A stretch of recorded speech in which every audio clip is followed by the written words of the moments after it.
Welcome. My name is Matt. This is Hidden Light. Today, we're talking about pocket knives and why you, as a photographer, should carry a pocket knife. Actually, screw the photographer part. Everybody should carry a pocket knife all the time. I don't understand why people don't. I don't get it. It's so useful. And they don't have to be expensive and crazy. Like, this is like a $30 knife, I think. I don't know anything about knives. Like, honestly, I'm not a gearhead about knives the way that I am about cameras. Because I buy a knife and I use it for its purpose, and then I see another knife in a store or on the internet. I'm like, ooh, that's pretty. I'll take one of those. I don't care about the kind of steel that it's made with. I don't care. I just want a pocket knife that does the thing. I use it all the time, not usually on cameras. Like, the camera really has to piss me off for me to use a pocket knife on it. I use it as a battery extractor on those old stubborn cameras with the corroded, terrible badness. But yeah, and I don't buy expensive ones. But everybody should use a pocket knife. It's very useful. For instance,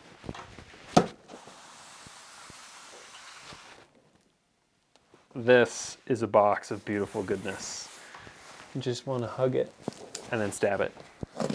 Slice it and dice it. Always cut towards the cameraman. I learned that from Peter McKinnon. Wow, that's a lot of film.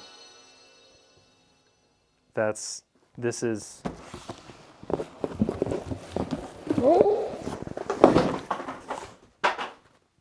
Look at all that film. I wouldn't have access to all this if I didn't have my pocket knife. And then you get all this film. What are you supposed to do with it? It's all saran wrapped. How do you... Pocket knife.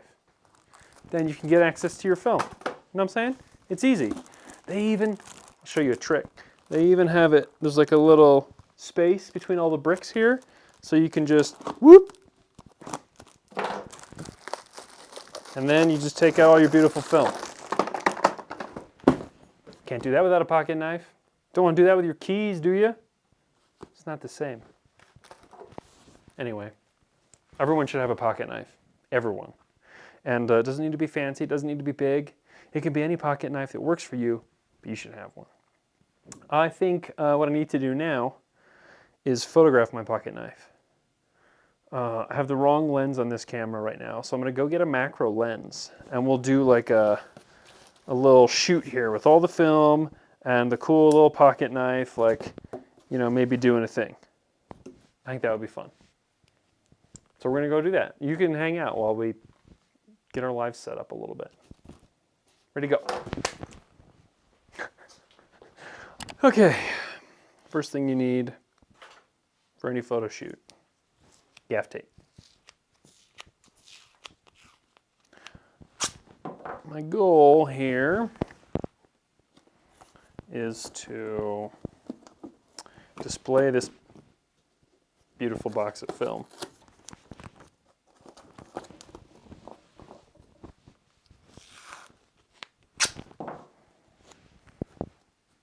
And I'm not going to see either side of the box, so that's fine. I am going to cheat this so that you guys can see a little bit of what's going on. And so that I get a little light from our key here on set.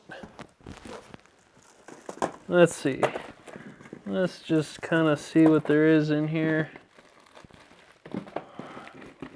Got some 120, got some 35, got some of the some. I think I want it on Ilford. Yeah.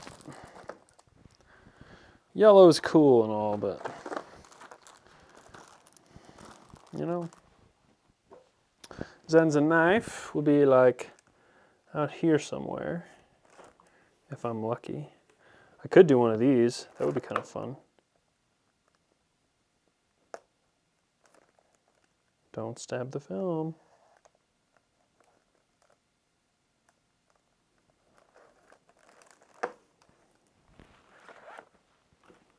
If I cut myself while I'm doing this, you guys can laugh. like I almost just did. Then I have the 50mm 1.4 on here, which is fine. But the 90 macro is really what I want. Ooh, God, I love modern lenses.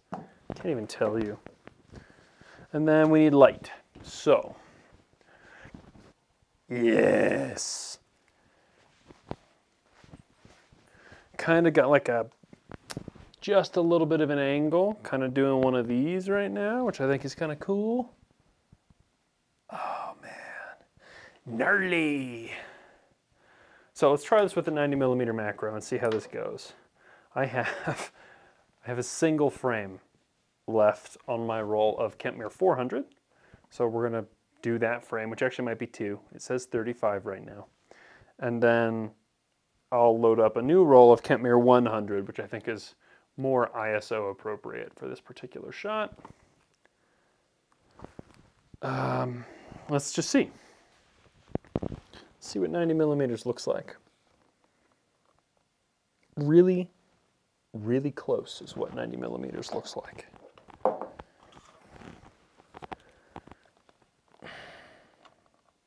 Come on. There it is. 1, 2. One more. Ooh. So we'll let that rewind.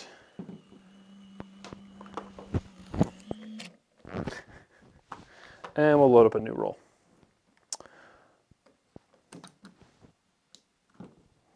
It very specifically says, it doesn't say, the world recommends that you load film in subdued light. And so what am I going to do? I'm going to load it under this enormous RA650 in full spotlight mode. It's funny. See how this rotates as the camera pulls film across? That's how you know I loaded it right. I always like to pull a little tension on the winding knob right here, just so that I know. Just so that I know, you know? Bow. Bow. Okay, so we have dropped from 400 ISO down to 100. Yes, I manually set the ISO on this camera, even though it will read the DX codes. Don't trust it. And let's try this shot again. Oh yeah. Yeah. 1, 2. Ooh. Open this bitch right up. 30th of a second. Maybe ISO 100 was a mistake. I also want to shoot this film outside later for another shoot that we're about to go do, so like, whatever. I get what I get. I'm going to come around your side here.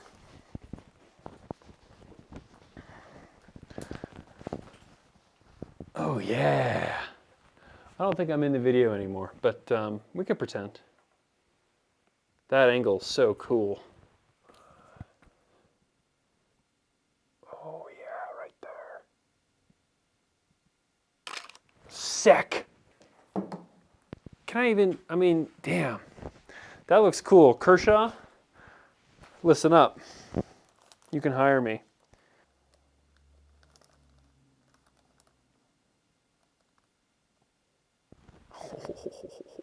As soon as I pick up my camera, that's going to move. Ooh, okay, getting lucky. That's pretty cool.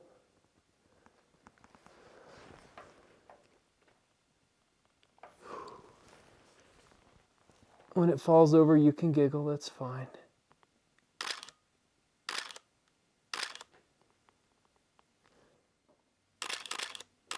Oof. Wow, it's almost like there exists a tool in the world that will hold your camera steady when shooting in subdued lighting conditions. Too bad I frickin' hate tripods. You think a 30th of a second counts as long exposure? You know what? Let's do this. Let's stop down, because I haven't shot nearly enough for this challenge. which was the long exposure, no tripod challenge. So let's top this down to F8 and see what happens. Okay,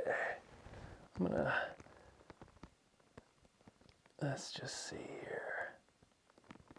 So it's metering off of the HP5 boxes, which are white, and giving me a 1/15 of a second. Stop down even more. Let's go for it. F22 is a great number. Half a second. What could go wrong?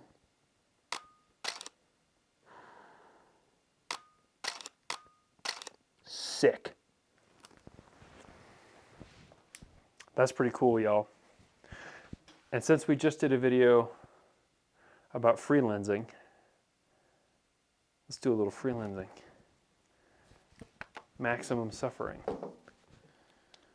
So, the camera knows that it's going to shoot at 1.8, and I have my favorite freelensing, my favorite lens for freelensing. The incomparable 105 1.8, and I'm going to do that. Of course, I have to be much closer to it now, because we're basically macroing this. Where am I? Yoinkity shoink. Oh man, that is frickin' the weirdest. What is sharpness? It's overrated is what it is. There we go, right there. Little tilt, little shift, right there. Ridiculous. If you didn't have a macro lens, this will get you there. It's not ideal, but it's pretty cool looking. Okay. I think one of those is probably good. Like I don't necessarily feel like I need to do a lot of looks for this, and I don't have the space to do a top down. So I'm not going to bother with that. I got kind of like the shoink, and I think that works. And it's kind of fun, and it's a little weird. We might as well finish off the roll here. So I'll put the 50 back on, which has a yellow filter. And we're going to open all the way up to 1.8. Oh, 1.4, pardon me. Pardon. And see if we can snap a couple more here. Incidentally, if you've never looked through a camera with a black and white filter on, like a red filter or a yellow or an orange, or blue or green for that matter, makes the world look real funny. Very odd. Let's do a little 50. The 1.4 is just so delicious wide open. So, metering off the Ilford boxes again, I'm at a 500th of a second. One there. Ooh, wow. Let's see if we can do just the serrated part of the blade. Right there. A little vertical.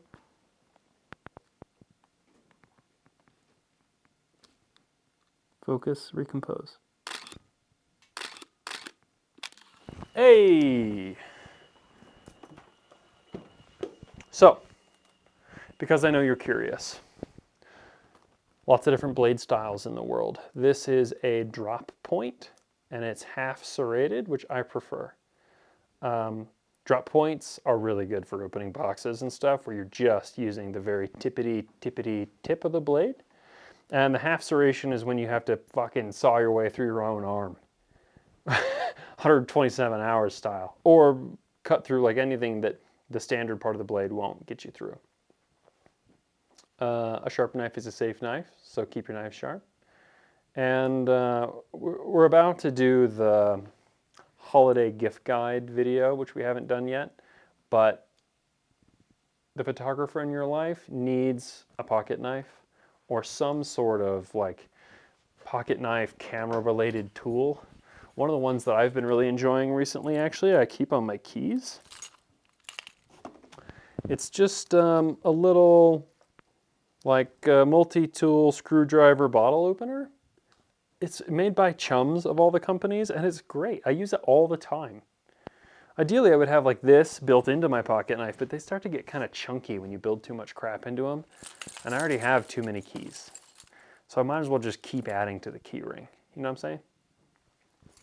Anyway, thanks for joining us for this very strange video. Actually, no, we're not done yet. What am I thinking? We got to make a print. First, I got to go develop this film. So we'll go do that, and then we'll make a print. And then we'll have a video. Yeah, let's do that. Rock and roll. I wish this was a beer.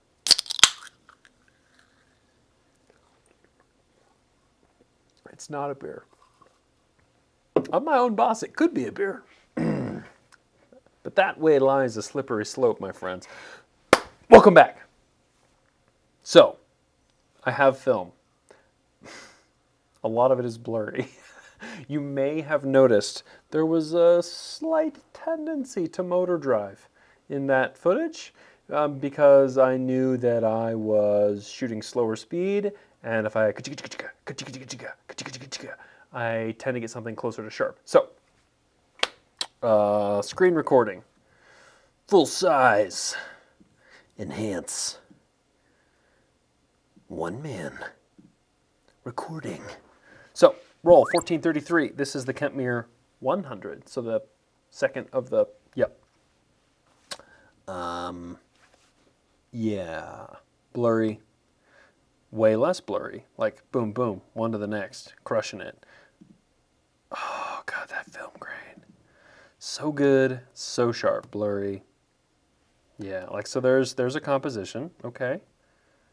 There's a different or better composition, but I've still got too much box. There it is. Nope, still too much box. I can crop the box out of this one. Look at that. Oh, a little soft. This I like. That I like even more. Look at that. Oof. Heck yes. No appreciable difference. Ooh.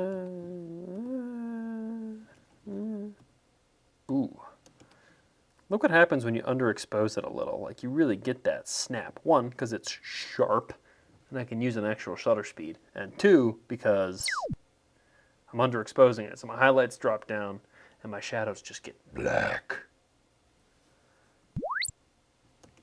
Oh, man. We're just going to blaze through these. Ooh, wow. Getting soft. You can tell when I stop down. Oh, wow. Ooh, ah. Oh, I know exactly what's happening here. It looks like not something that I want to use. Oh, close. Adjacent to close. That one's in, right there. And then this is the first couple of shots on the Kentmere 400, which meant that I had plenty of shutter speed to use. So let's just go see. Of 43, I'm keeping 12. Ooh. That one's really good. I like that one.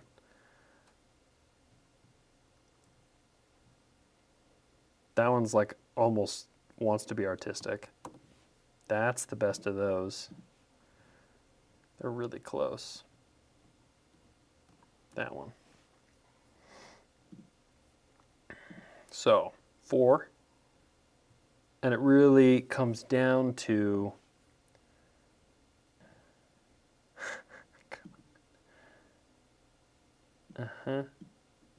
ooh, yeah. Snappy. Sorry, it comes down to output, use case. So if I was going to make a really big print, I might do something that's kind of wide like this. But if I was going to do a smaller print, I might come in a little closer on it. We're going to crop out some of the adjacent shenanigans here. I like showing the rebate. I think that's cute. There's just a skosh here that I'm going to undo.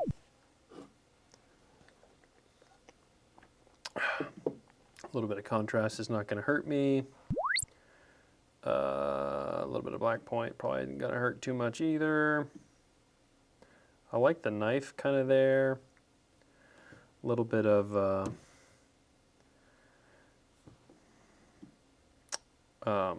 M for linear gradient. Lightroom. Guys, Adobe, what are you thinking? M for linear gradient. The shortcuts never cease to amaze me. Something like that. You know, like if I'm going to do a small print, I'll probably end up somewhere a lot like that. And if I was going to do something a little bit larger, and assuming that I still want to display the rebate, you're going to end up somewhere kind of like that. Man, there's a lot of detail in a TIFF file. Holy moly. I like the kind of spotlighted, spotlit look of that. So those would probably be like my two immediate candidates for a physical print that I would put next to, say, a display of knives. If I was a retailer for these knives and this film, and they happened to display next to one another, which may be coming soon to your favorite Northern Arizona camera store. Or not. We'll see. But I like kind of how that looks. This one, these two both have like a little bit more. And I can see like just cropping real far in on this one and making it just about this. Or even like sort of like web pagey banner style, something like that. Maybe with a little bit moss, you know?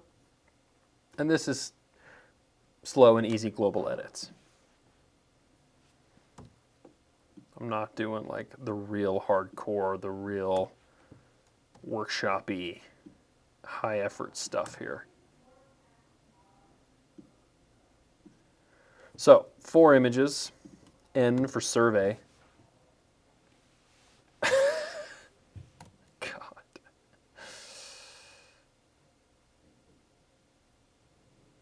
I don't know, this free lensy, free bald one I kind of like. I think that's part of that free lens series. It's shot right around there in terms of the rest of the images. So maybe we'll just do like a couple of these and see what we end up doing. We're gonna do it quick and easy today. We'll go use one of the inkjets, either a piezo or a regular inkjet, or maybe both, just to like play around with them. And they're gonna be reasonably small because I don't have a huge place to put stuff like this yet. But that's at least like a real quick and dirty once over. And then I'll be able to pin something up on the wall or tape something to the wall or whatever and like live with it for a little bit.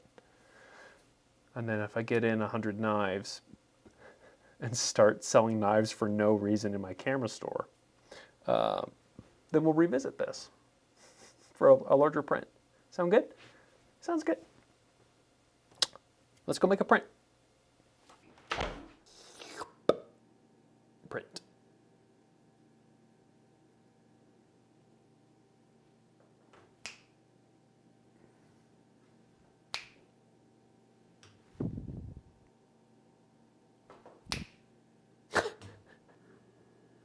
What the fuck?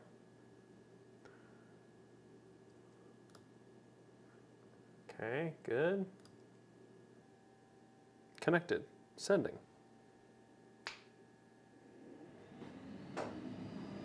The one time I get it right, you don't catch it?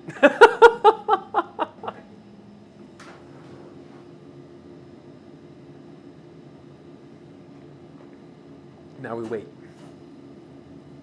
So Alex and I were just off camera, we're just chatting about why I like this shot so much and how well it actually holds up. Like if I were to print this huge, and I could, it still would look really good because it was on that last lens. This is one of those last shots, so this is on the 51.4. And that's why I love it so much. And also why it has such good sex appeal and contrast is because it had the filter on it. This is why you have someone to take video of you while you're shooting. Because I have no idea, no recollection. That was days ago.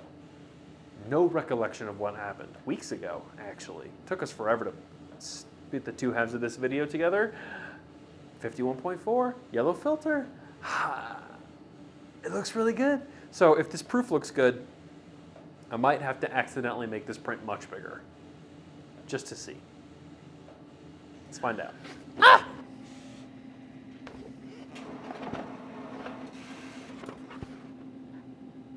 Ooh. Buttery smooth.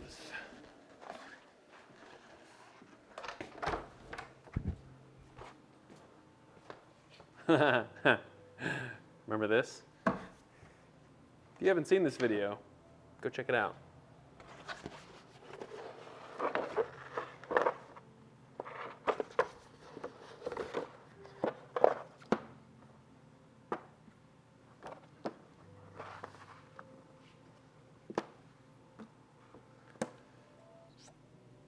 Oh, that's pretty good.